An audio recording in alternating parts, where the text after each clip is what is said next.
किस तरह से वो चुनाव आयोग की चुनाव की पूरी मशीनरी का दुरुपयोग करके अपने कार्यकर्ताओं के माध्यम से बड़े पैमाने पर वोट कटवा रही है और इलेक्शन को एक तरह से एक औपचारिक प्रक्रिया बनाने की साजिश रच रही है। अरविंद केजरीवाल जी ने कुछ दिन पहले आपके सामने रखा था कि कैसे शाहदरा विधानसभा में वोट कटवाने के लिए भारतीय जनता पार्टी के कार्यकर्ताओं द्वारा ऐसे लोगों के विरोध एप्लीकेशन दे दी गई है उनका वोट कटवाने के लिए जो अपने घरों पर 30-30 साल से रह रहे हैं और अभी भी वहीं रह रहे हैं।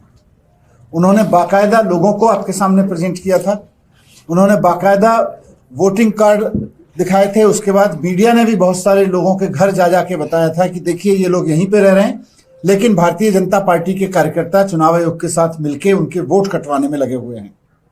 आज फिर हम आपके सामने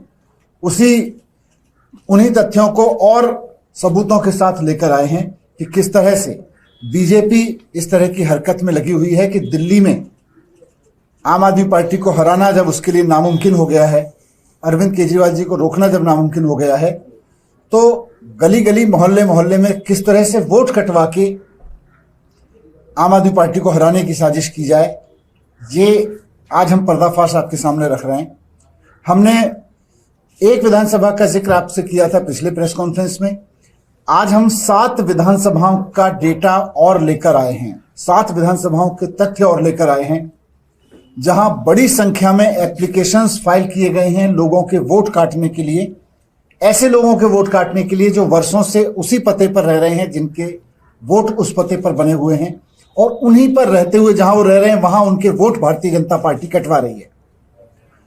कई ऐसी विधानसभाएं हैं जहां हजारों वोट काटने की, कई हजार वोट काटने की एप्लीकेशन भारतीय जनता पार्टी के कार्यकर्ताओं द्वारा दी जा रही है। मैं राघव से रिक्वेस्ट करूंगा कि लोकतंत्र का और चुनाव प्रक्रिया का मजाक बनाने वाली प्रक्रिया इस भारतीय जनता पार्टी की साजिश का तथ्यों के साथ में मीडिया के सामने रखें, क्योंकि इन्होंने पूरा उसका इन्वेस्टिगेशन किया है। बहुत बहुत शुक्रिया मनीष भाई। जैसा कि आपको बताया गया कि आज हम 7 ऐसी विधानसभाएं जहां पर बड़ी तादाद में वोट काटने की एप्लीकेशंस आई हैं उसका जिक्र करेंगे। इन 7 विधानसभाओं में 29 अक्टूबर से लेकर आज तक, यानी कि चुनाव आयोग द्वारा समरी रिवीजन का जो 2 महीने का एक प्रोसेस शुरू हुआ था कि 2 महीने में चुनाव आयोग के खुद के अफसर घर घर जाकर चेक करेंगे कौन वोटर रहता है कौन नहीं रहता और एक ड्राफ्ट इलेक्टोरल रोल जारी करेंगे। वो प्रक्रिया 28 अक्टूबर को समाप्त हो गई, इस वर्ष के 28 अक्टूबर। 28 अक्टूबर के बाद जब ये प्रक्रिया समाप्त हो गई, चुनाव आयोग के मतदाता सूची प्रकाशित हो गई, उसके बाद इतनी बड़ी तादाद में इन 7 विधानसभाओं में वोट काटने के लिए आवेदन पत्र आए। जब ये देखा गया कि कितने आवेदन पत्र आए तो पता लगा इन 7 विधानसभाओं में कुल 22,649 एप्लीकेशंस इन 7 विधानसभाओं में आई हैं। और ये एप्लीकेशंस इतनी भारी तादाद में चुनाव आयोग के समरी रिवीजन प्रोसेस समाप्त होने के बाद कौन डाल रहा है, कौन है वो शख्स या कौन है वो लोगों का समूह जो इतनी बड़ी तादाद में वोट कटवाना चाहता है मतदाताओं के, इसके बारे में हमने जानने की थोड़ी कोशिशें करी, जांच पड़ताल करने का प्रयास किया, तो ये पाया कि इनमें से कई सारे ऑब्जेक्टर्स यानी कि आपत्तिकर्ता कहीं ना कहीं बीजेपी से जुड़े हुए हैं। आपत्तिकर्ता कौन होता है? किसी का भी वोट काटने के लिए एक आवेदन पत्र चुनाव आयोग में दाखिल किया जाता है और वो एक आपत्तिकर्ता दाखिल करता है कि भाई मैं शिकायत करता या आपत्ति करता हूं, मैं चाहता हूं इस शख्स का वोट काटा जाए क्योंकि ये शख्स अब हमारे विधानसभा क्षेत्र में नहीं रहता या इनका देहांत हो गया है। जब उस आपत्तिकर्ता के ऑब्जेक्टर्स के हमने नाम छांटे इन 7 विधानसभाओं में और जांच पड़ताल करने की कोशिश करी, तो यह पाया गया कि कुछ लोग जो कहीं ना कहीं बीजेपी से जुड़े हैं उन्हीं लोगों ने मैक्सिमम एप्लीकेशंस वोटर डिलीशन की दी गई हैं। मैं उदाहरण के तौर पर, और ये सारे दस्तावेज आपको उपलब्ध करा देंगे, जनकपुरी विधानसभा में 24 ऐसे लोग चिन्हित हो पाए हैं जिन्होंने कुल मिलाकर 4,874 वोट काटने की एप्लीकेशनें दी हैं। मात्र 24 लोगों ने 4,874 वोट काटने की एप्लीकेशंस दी हैं, और इन 24 का कहीं ना कहीं जुड़ाव भारतीय जनता पार्टी से साफ तौर पे नजर आता है। मैं बता दूं कि जनकपुरी में कुल मिलाकर मतदाता सूची प्रकाशित होने के बाद 7,055 वोट काटने की एप्लीकेशनें आई। 7,055 में से 4,874 इन 24 लोगों ने दी हैं। ये मैं उसका पूरा ब्यौरा लाया हूं, ये मैं भी आपको दे दूंगा। इसके बाद अगली विधानसभा है करावल नगर। इसमें कुल मिलाकर 3,861 एप्लीकेशंस वोट काटने की आई, जिसमें पता लगा कि 3,260 यानी कि 3,260 एप्लीकेशनें सिर्फ 2 लोगों ने दी हैं। 2 लोगों ने 3,260 वोट काटने की एप्लीकेशन एक विधानसभा क्षेत्र करावल नगर में दी हैं। एक कोई स्वाति पांडे जी हैं, एक लकी गुप्ता जी हैं, इनकी भी मैं डिटेल लाया हूं, ये भी मैं आपको दे दूंगा। एसी नंबर 52 तुगलकाबाद, यहां पर कुल मिलाकर मतदाता सूची प्रकाशित होने के बाद 4,016 वोट काटने की एप्लीकेशनें आई, जिसमें से 2,435 वोट काटने की एप्लीकेशन मात्र 15 लोगों ने दी है। यानी कि 15 लोग मिलके 2,435 लोगों के वोट कटवाना चाहते हैं, और ये 15 लोग वो हैं जिनके तार बीजेपी से जुड़ते हैं। फिर पालम विधानसभा, जिसमें 9 ऐसे लोग जिन्होंने 1,641 एप्लीकेशनें दी, ये वो 9 लोग हैं जिनके तार बीजेपी से जुड़ते हैं। हरिनगर, जहां मात्र 4 लोगों ने 637 एप्लीकेशंस दी वोट काटने की, इन 4 लोगों के भी कहीं ना कहीं तार बीजेपी से जुड़ते हैं। मुस्तफाबाद, एक ही आदमी ने 534 वोट काटने की एप्लीकेशन दे दी है। एक आदमी एक विधानसभा क्षेत्र में 534 वोट कटवाने की एप्लीकेशन दे रहा है, राजकुमार नाम का ही शख्स है। और रजौरी गार्डन में 6 लोगों ने 571 वोट काटने की एप्लीकेशनें दी।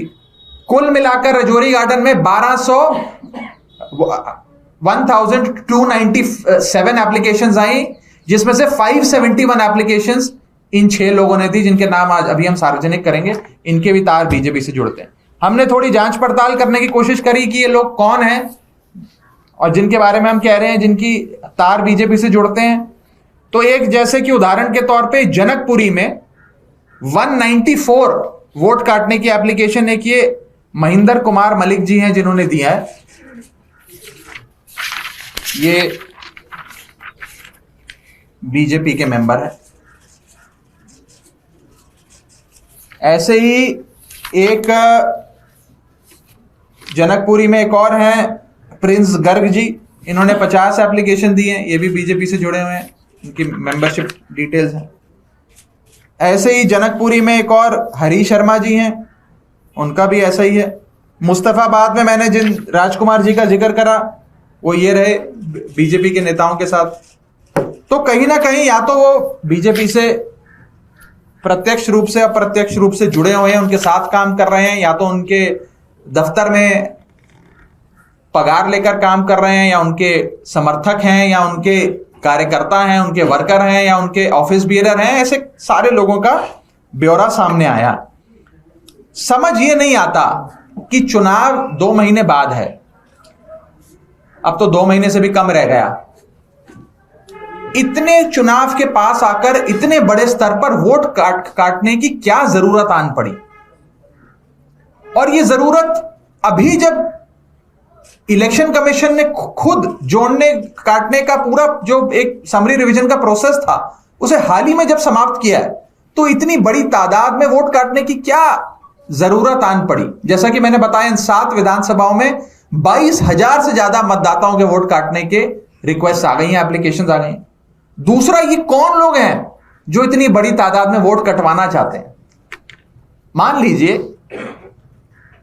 कि समरी रिवीजन प्रोसेस के बाद, मतदाता सूची प्रकाशित होने के बाद कोई ऐसा शख्स है जो दिल्ली छोड़ के चला गया, या ऐसा शख्स है जिसका देहांत हो गया, वो तो वैसे ही वोट डालने नहीं आएगा।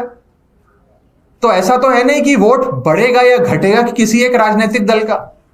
तो इतनी बड़ी तादाद में वोटरों का नाम वोटर लिस्ट से हटाने की प्रक्रिया क्यों करी जा रही है? बहुत बड़ा प्रश्न चिन्ह खड़ा होता है। दूसरा, इस बल्क डिलीशन के पीछे कौन लोग हैं? आज हमने थोड़े बहुत लोग तो आइडेंटिफाई करके आपके सामने रखे, लेकिन ये कौन लोग हैं जो इतनी बड़ी तादाद में बल्क डिलीशन करवाना चाह रहे हैं, जबकि चुनाव आयोग का अपना ये निर्धारित कानून है कि एक शख्स एक दिन में 10 से ज्यादा वोट काटने के लिए आवेदन पत्र नहीं दे सकता। फिर भी एक दिन में कई 100 आवेदन पत्र एक ही शख्स से लिए गए हैं वोट काटने के लिए। और हमारा अंत में एक महत्वपूर्ण सवाल कि कैसे आप वोट काटने की प्रक्रिया और राजनीतिक दलों को अंधेरे में रखकर कर सकते हैं। यदि किसी का वोट काटा जाए तो चुनाव आयोग का बीएलओ जो होता है, बूथ लेवल ऑफिसर, वो घर घर जाकर चेक करे कि आदमी वास्तव में वहां रहता है या नहीं रहता अब। और जब वे घर जाए हाउस टू हाउस वेरिफिकेशन के लिए, तो तमाम राजनीतिक दलों के प्रतिनिधि को, आम आदमी पार्टी के रिप्रेजेंटेटिव को भी अपने साथ लेके जाए, ताकि पारदर्शी तरीके से यह पूरी प्रक्रिया हो। मैं एक और चौंका देने वाला आंकड़ा आपके सामने रखना चाहता हूं और इसकी जांच पड़ताल में चाहूंगा आप लोग करें। एसी नंबर 52 तुगलकाबाद विधानसभा क्षेत्र का लाल कुआं इलाका है। मैं भी वहां से लोकसभा चुनाव लड़ चुका हूं तो मुझे अंदाजा है उस इलाके का। लाल कुएं इलाके में बूथ नंबर 117 है। उस बूथ नंबर 117 पे मतदाता सूची यानी कि वोटर लिस्ट के अनुसार 1337 वोट्स हैं, 1337। और यहां पर 556 वोट काटने के आवेदन पत्र आ गए हैं।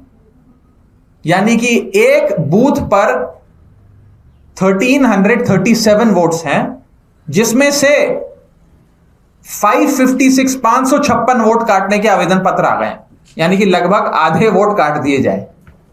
और इन 556 वोट काटने के जो निवेदन पत्र आवेदन पत्र आए हैं, इनमें से 556 में से 554 वोट काटने के लिए एप्लीकेशन 2 लोगों ने दी है।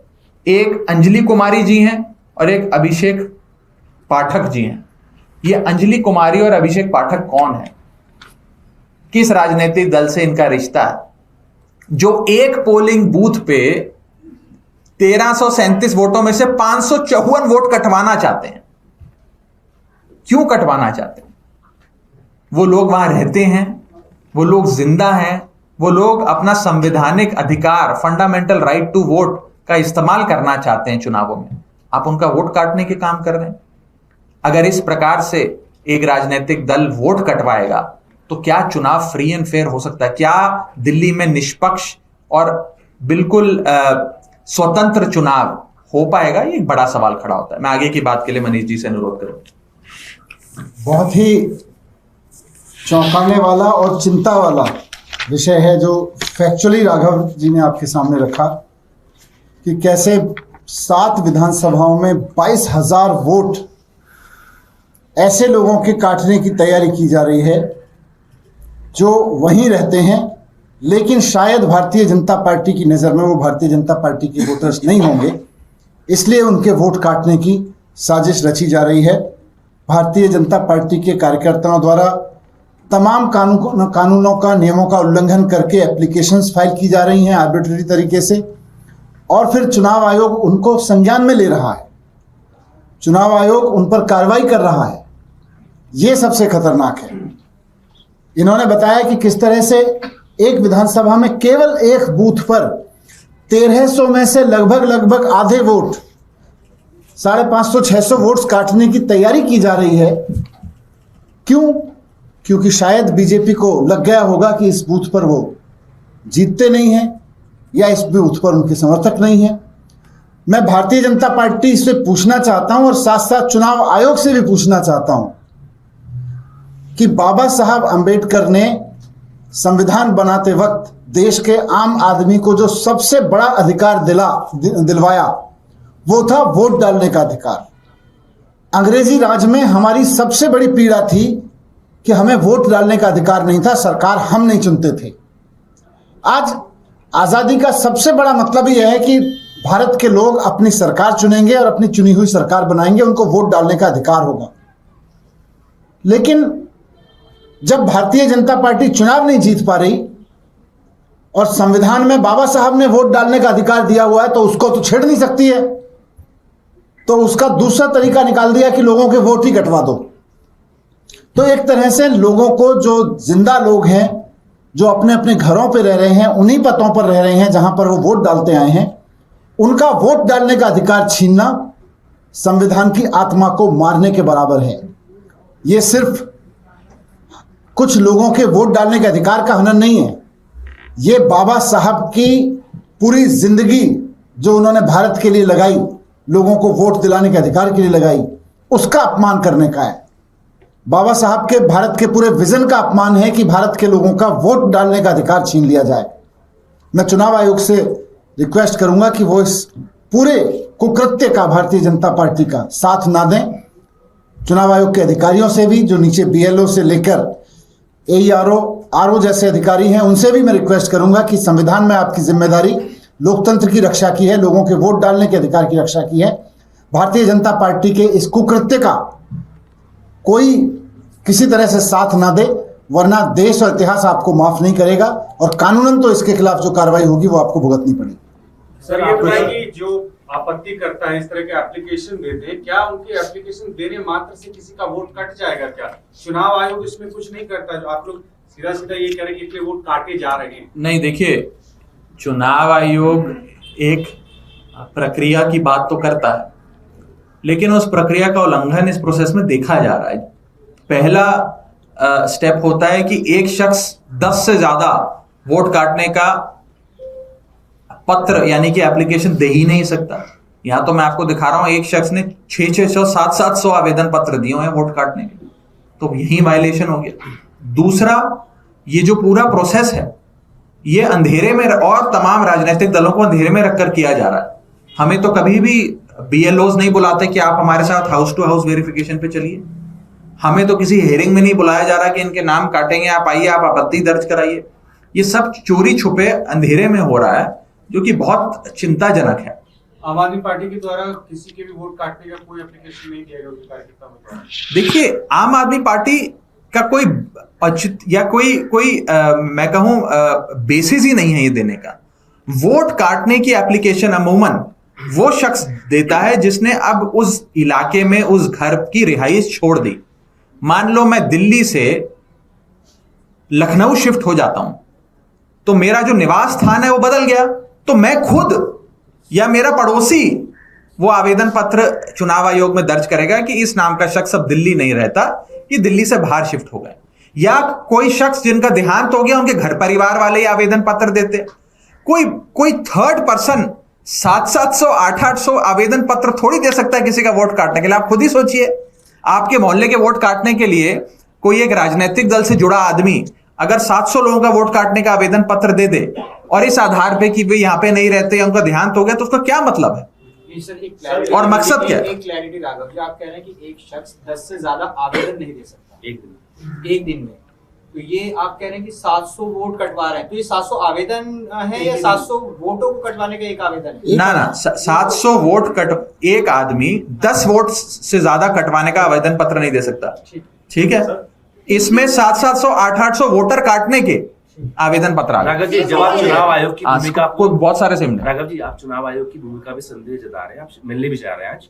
अगर आपके मुताबिक कार्रवाई नहीं होती तो क्या आप सुप्रीम कोर्ट कर सकते हैं? नहीं, देखिए, आज हमारे नेता अरविंद केजरीवाल जी के नेतृत्व में एक डेलीगेशन इलेक्शन कमीशन जाएगा। हम चीफ इलेक्शन कमिश्नर और जो इलेक्शन कमिश्नर्स हैं उनसे मुलाकात करेंगे, उन्हें अपना मेमोरेंडम भी देंगे और ये तमाम सबूत जो मीडिया के सामने हमने रखे हैं, ये और इसके अलावा कई दस्तावेज हैं जो अभी हमने आपसे साझा नहीं करे हैं, जो आज हम चुनाव आयोग में दाखिल करने जा रहे हैं। हम उम्मीद करते हैं कि चुनाव आयोग फ्री एंड फेयर इलेक्शंस की जो भावना है, जो सर्वप्रिय है, उसे महत्व देते हुए इस पे कार्रवाई करेगा। कार्रवाई नहीं करेगा तो फिर आगे आंदोलन को कैसे लेके जाना, उस पर सोचें। बीजेपी पे आरोप लगा रहे हैं वोट कटवाने का, बीजेपी आप पर हमेशा ये आरोप लगाती रही कि आपकी सरकार ने रोहिंग्या और बांग्लादेशियों को यहाँ बसाने का काम किया, उनका फर्जी वोटर कार्ड लाने का काम किया। तो मनीष जी, सवाल ये है कि एलजी साहब ने कल एक निर्देश दिया कि एक स्पेशल टास्क फोर्स तैयार। देखिए, ये भारतीय जनता पार्टी का एक बहुत बड़ा ड्रामा रहता है रोहिंग्याओं को लेके हमेशा। मैंने सोशल मीडिया के माध्यम से भी और मीडिया के माध्यम से भी सबके सामने रखा कि किस तरह से अमित शाह जी इनको लेकर आए और हरदीप सिंह पुरी जी ने खुद ट्वीट करके बताया था कि वो इनको बसा रहे हैं, यहाँ पर उनको सुविधाएं दे रहे हैं। और अब चुनाव के समय पे रोहिंग्या चिल्ला रहे हैं, कार्रवाई करने का नाटक कर रहे हैं। आपको पता है कि कहां है इसका मतलब? कहां छिपा के रखा हुआ था अब तक? कैसे आए रोहिंग्या दिल्ली तक? दिल्ली कोई बांग्लादेश के बॉर्डर से तो लगा हुआ नहीं है।